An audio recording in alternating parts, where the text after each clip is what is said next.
So here we go. What's it mean to be a community that proclaims hope? So the first part was that us as individuals being messengers of hope, but now I want to be about community. But I want to start this way.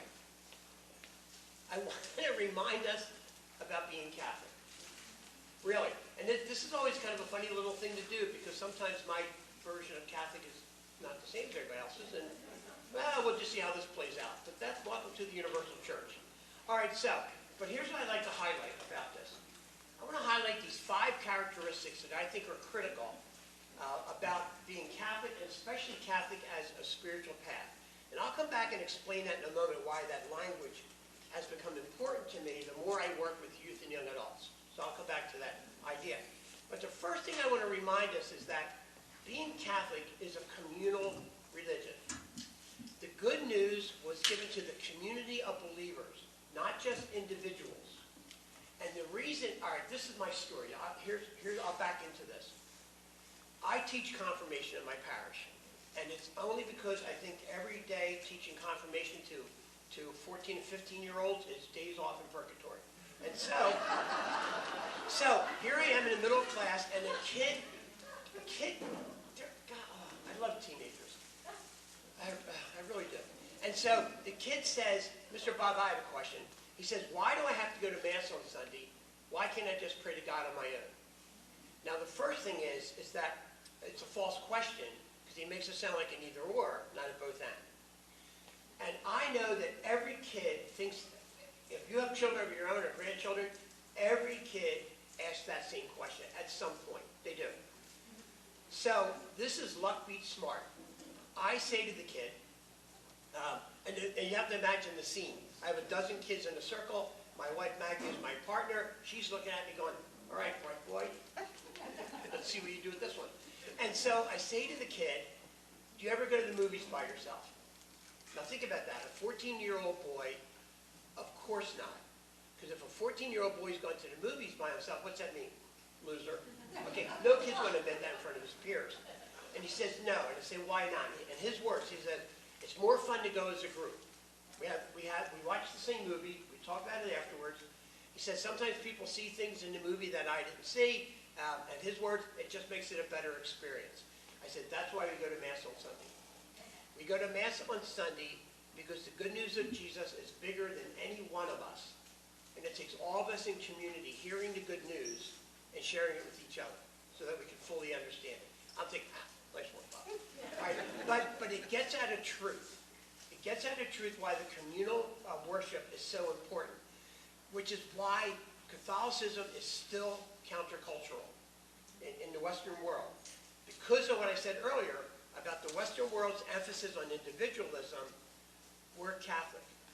We are a communal religion. And I think that's a critical part. But one of the things it reminds us about in terms of our community is the incredible importance of hospitality and welcome.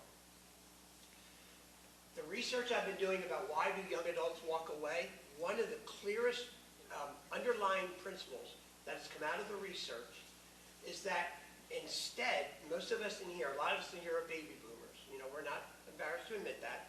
We can tell by how it takes us longer to stand up. We are the baby boomers.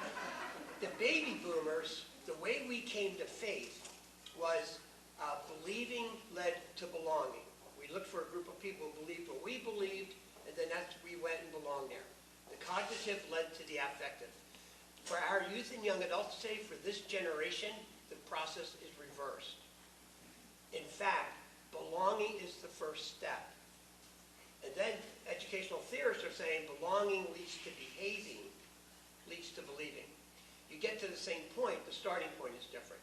So for youth and young adults, and as they age, because those youth and young adults now, they're in their 30s and 40s, their primary concern, where do I belong?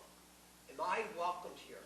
Which is why any of you, if you're involved in the ministry of hospitality or evangelization, hospitality is a critical characteristic of a parish community if it wants to be vibrant and if it wants to exist. How do we welcome people in? For young people today, their primary question is, am I welcomed here? Their second question is, are my friends welcomed here? If the answer is no to either of those, they're not coming back. So this whole idea of belonging, I think, is critical. We are tied up in the community, and I think it's one of our strengths. We are a communal religion. Here's the second piece. We're comprehensive. Oops. Yeah, we're comprehensive. And here's what that means. I think of us as we are people of Eucharist and social action. Vertical spirituality talks about my relationship with God. Horizontal spirituality talks about my relationship with my neighbor. As Catholics, our relationship with God has to impact our relationship with our neighbor. So one of my kids, confirmation class, because it keeps me humble, kid says, "Hey, Mr. Bob, you're making the sign of the cross." I said, "That's right." Every time we make the sign of the cross, we recognize the Trinity, we recognize crucifixion, and now my kids, they all know my relationship with God has to impact my relationship with my neighbor. We can't split that out. Because when we do, we wind up with the Catholic Mafia, to use an extreme example. Because where was the Catholic Mafia on Sunday? They're in church. What are they doing Monday to Saturday? Killing their neighbors. Anybody see a disconnect here? And extreme examples help us understand that today, I'm always amazed during election season how faith all of a sudden becomes a platform. Wow, when did that happen? So the idea, though, is that I hate to use the word judge, I assess. People who talk about their relationship with God so freely, I want to know how they treat the people around them. That's a critical piece of what it means to be Catholic. We're comprehensive. And here's the other part. We are, all right, oh no, this will be fun for you because of who you are. Baltimore Catechism. Question number 6, why did God make us? God made us to know, love, and serve him in this world, be happy with him in the next. Know, love, and serve. Head, heart, and hands. It's always been part of our tradition that we are comprehensive. We are a religion of the head. We have a cognitive dimension. We have Thomas Aquinas, for God's sake. I mean, literally, for God's sake. We have Aquinas and the Summa Theologia. We have that.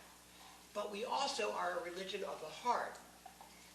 I've come to believe that one of our most powerful resources that we ignore is our mystical tradition. Julian of Norwich, Francis of Assisi, Ignatius, the great mystics in our contemporary era, Thomas Merton, Henri Nouwen, the great mystics of our faith.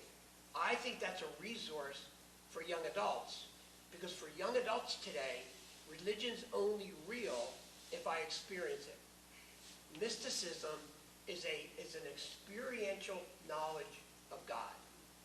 And so I think someone needs to write a book on mysticism for young people. I really do. It won't be me. Somebody's got to do this, because that heart thing is a big deal. That's a very big deal today, and I think it's one of the missing pieces of our tradition that we have forgotten about. People are hungry to experience God, not just hear about God. And so much of our religious formation is cognitive, and it's missing the affective. And the third part about our hands, we are a religion of the hands. We are a religion that engages the world. We are a religion that does service and justice. We are a religion of Mother Teresa, Oscar Romero.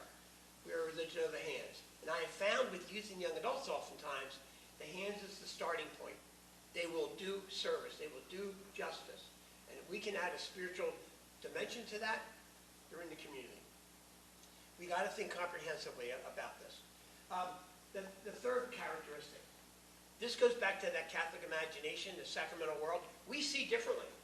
When we see with the eyes of the soul, we see differently. We're Catholic. We will bless anything. I don't know if you've noticed that. A lot of religions bless babies. Okay, that's cute. But we're Catholic. We'll bless anything. We bless buildings. We bless, Portland, Oregon does a blessing of bicycles every year. Las Cruces, New Mexico, every fall the bishop goes out and he blesses the farm fields. And for an agricultural people, that's a big deal. Baltimore does a blessing of the fleets. I'm from St. Francis of Assisi Parish. Every year in October, it's coming up on the 4th. We bless pets. We bless our people. And this is a cute thing. We bless pets, but now we're also blessing stuffed animals. Little kids are bringing their, we're Catholic, we'll bless. We also bless our kids, this is something you ought to steal, we bless our kids' driver's license and car keys once a year. Once a year, if a kid got a license at a regular Sunday Mass, we have a table in the front of the altar. And so Father Dennis would come down, our pastor. First off, we bless it with holy water. And this is funny. Do you know how you make holy water? You start with regular tap water, and then you boil the hell out of it. All right, so, but we bless the driver. We make the kids stand. The community blesses them. May you be responsible. May you make good decisions. We bless the parents. We make them stand. Oh, may you have patience. May you have good insurance. You know, it's like, it's rated. But think about when we do that as Catholics. When we bless everything, what are we saying? We're saying that everything is an avenue to the transcendent. That's what we're saying. It's all sacramental with a small s. That's exactly what we're doing. We'll bless anything. Only, we invented Lent. Irish Catholics did, actually. Irish Catholics were sitting around feeling too good about themselves, because that's what we do when we're Irish, you know? We feel guilty if things are all screwed up. And so they're sitting around going, life is good, you're right, this is terrible. We have to suffer more. Yeah, we do, we're Irish. And they said, I have an idea. Let's give up everything we love for 40 days. We'll be just like Jesus. But only Catholics could have invented Mardi Gras. Somebody said, I have an idea. Before we do all that, let's party like there's no tomorrow. Do you see? That's who we are. We are Catholics of Lent, and we are Catholics of Mardi Gras. We are Catholics of crucifixion and resurrection. And we have to hold the two in tension all the time, because that's who we are. We're Catholic. We are Catholic. Who else holds on to the bones of dead people? We do. We call them relics. We hold on to them, we expose them, we present. We are so weird. We're Catholic. Because why? Everything points. We are Catholic. We use everything in liturgy. Incense, oils, candles, water. We use it all. On a Holy Saturday night, we use all of it at one time. It's like image overload. What fun! It's my favorite liturgy of the year. Is that Holy Saturday? Oh Lord, let's just do it all. That Mass counts for 3 weeks. I don't know if you knew that. Bad theology, but it works for me. But see, that's what we do, because everything points to God. It all in the Catholic world. We have patron saints for everything. We have processions. I already said we had relics. We have ritual. Nobody does ritual the way the Catholics do. Maybe the Greek Orthodox, because they do everything in threes. But have you ever been to a non-Catholic wedding and go, that didn't count? If it doesn't take an hour, it doesn't count. It doesn't count. A non-Catholic funeral doesn't count. If that doesn't take an hour, I think the soul's still in there. I do. You know, I'm Catholic. Everything has to take an hour. We see with the eyes of the soul. Everything points to that. Do you see that? It's one of the best parts about being Catholic, is how we see the world. To be Catholic is to engage the world. And this is important. I think one of our strengths as a church is that we don't see ourselves in opposition to. We don't see church as protecting us from the world. We are a church that engages the world. That's a critical point. When I was in a really tough neighborhood in Baltimore City, in my parish, when I first got there, the parish attitude was to protect our people from a tough neighborhood. That bunker mentality of church protects us, no grounding in Scripture, no grounding in Catholic theology. Francis was very clear. We're not bunkers, we're a field hospital. To move from protecting our people to preparing our people to engage the world. That's what we do as Catholics. Do you know every day in the United States, 1 million hungry people eat in Catholic institutions? Every day in the United States. 1 out of every 4 hospital beds in the United States is in a Catholic hospital. Every day, Catholic Relief Services works in 93 countries around the world, and every day they impact millions of people. That's the church in action. We engage the world. Do you know that the Catholic Church created schools? Do you know that up until John Baptist de La Salle in France, up to that point, only wealthy kids were educated, and they were educated by tutors in their home. And John Baptist de La Salle, the founder of the Christian Brothers, said, we have to educate everybody. And this was clever, and let's do it in their language. No. Really? We created the school system. We invented universities. And here we are in the U.S. with something like 225 Catholic universities and colleges. That's what we do. You see, we engage the world. Las Cruces, I was there just 2 years ago, right before the pandemic. Las Cruces turned all of their parish gyms into housing for immigrants coming across the border. You tell me, that's a diocese that engages the world. They provided food, they provided clothing, medical assistance, and this was new to me, transportation to get them wherever they had to go across the U.S. to see their relatives. And today, to watch parishes mobilizing around the Afghan refugees, we are a church of great cathedrals, certainly, but we're a church of great soup kitchens as well. It's about engaging the world. I think that's a critical piece of what we do. The last part of this thing, oops.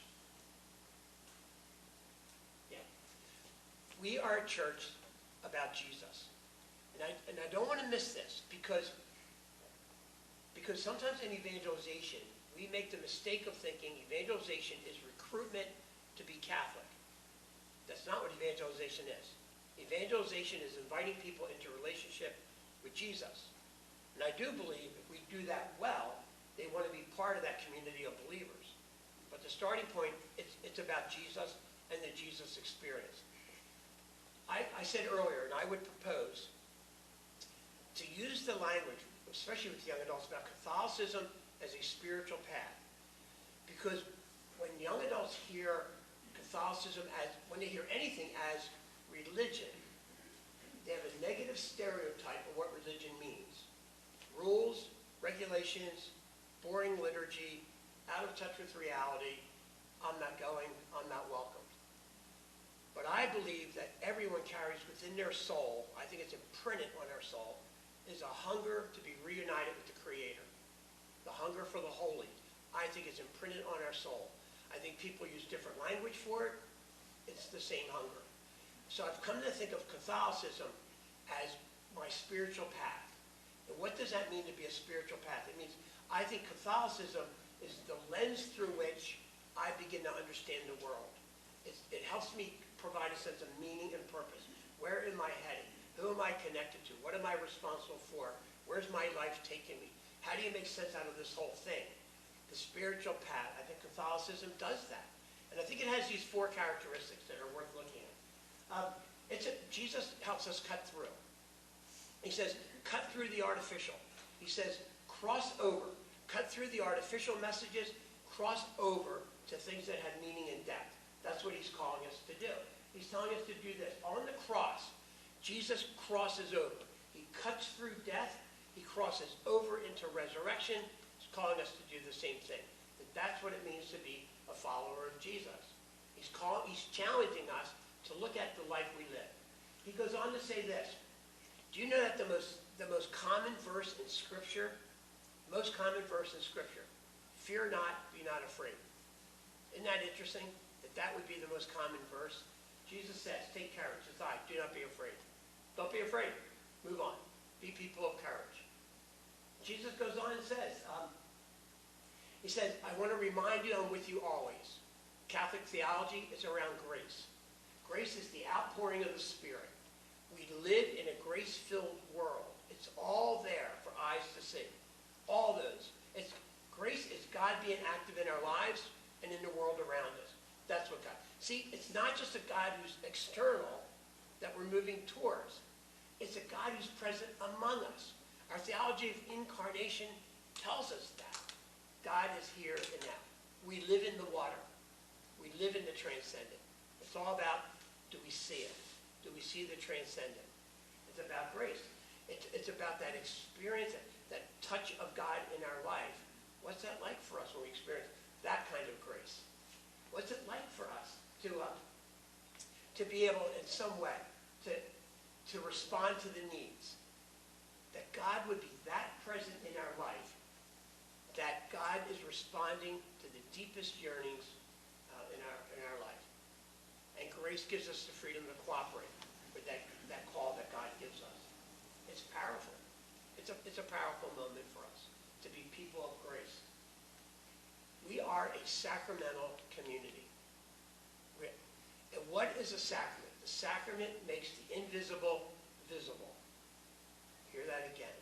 Sacraments make the invisible visible. The transcendent becomes visible. The invisible becomes visible to us. That's powerful. The unseen God is visible in Jesus. This is the whole definition of the incarnation. God becomes flesh. God becomes us. The invisible God is now visible to us in the person of Jesus. But look at the implication here. If Jesus is the sacrament of God, we are the sacrament of Jesus. We are called, as a community, called to be messengers of hope. We are called to make Jesus visible to those people around us. What a powerful moment to even think about that, about our role. We make Jesus visible to others. And one of the things about being a sacramental community is our ritual. And we are at our best when we gather around the Eucharistic table. We are at our best. And being around that Eucharistic table drives us outward into the world to engage the world through justice and service. I mean, because that's what we do, to be a sacrament. To use our ritual to celebrate the invisible, to move us forward in the world. That's what we're called. We're called to participate in those rituals. We're called to receive that grace. The unseen becomes seen. The invisible God becomes visible. And our sacramental community gives us a language to celebrate that, to name that, and to live that out. What a powerful moment for all of us. Even our documents say, to be a Catholic Christian, when we're at worship, it calls for full conscious participation. My learning about youth and young adults, and I think it's true for adults, we are terrible spectators. We want to be participants. We want to be participants. And so how do we continue to encourage our faith communities to be participants in this great, and I think of liturgy this way. Liturgy is drama. It's a spiritual drama going on, that we're acting out the whole story of Jesus. What a powerful moment. And if we could only begin for folks to see that that's what liturgy is, this drama that we're participating in. We're not just spectators. We're participants, full participants. And then I would say this, about engaging the world. I think it's critical for our parishes and for our faith communities to begin to think of ourselves as avenues of liberation and justice. How do we liberate people from harmful values, expectations, ways of seeing the world? How do we move beyond the harmful? How do we liberate people from those things that constrict them, take away their freedom, and how do we move towards some sense of justice? I think it's a critical task for us to begin to do that, to help people break the chains that are holding them down, break the chains that are holding them back. It's a challenge for all of us. But I have come to see, and this one of the cool things about being Catholic, there's no faith that has the body of Catholic social teaching the way that we do.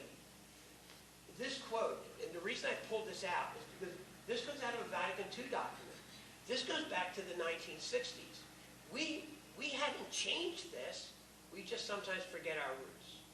But back in the 60s at Vatican II, the church was called. And the language here almost sounds harsh, doesn't it? Look at the second paragraph here about they poison human society. The bishops weren't messing around. They were calling reality for what it was, which is why I think Catholicism as spiritual path is such a great image. Spiritual path. So we are called. We're called to cross over from those things in our secular world that hold us back. And we're called to cut through that, cross over into the reign of God. And what will that be like for us? To begin to embrace Catholicism as spiritual path. So that's going to be the challenge for our parishes then. How do our faith communities begin to embody that? Can we remember those 5 characteristics? And can our parishes embody liberation, justice, grace, being a sacramental community? Can we begin to do that more clearly? So here's what I'm going to invite you to do. The first reflection was about you. The second reflection is about our communities. So I'd like you to think about your faith community. I'd like you to think about these kinds of questions, and you have about 15 minutes to grapple with this. But the first one is, so what was the role of your community for you? How did it reaffirm your faith in the midst of all that chaos? The second question I'd like you to think about then, what is our parish doing outside of me? How's it helping those around us? How's our parish reaching out to bring hope to others who are reeling from that chaos? And then the third is just a sense of sitting back and saying, what does my parish need? What's my parish need in order to be that beacon of hope, beacon of spirit that we've been talking about all morning? All right? So 15 minutes, what do you think? What's the role of the community in all this? How does the community become a messenger of hope? What does our faith community need to be that messenger of hope? 15 minutes, and then I'll call time.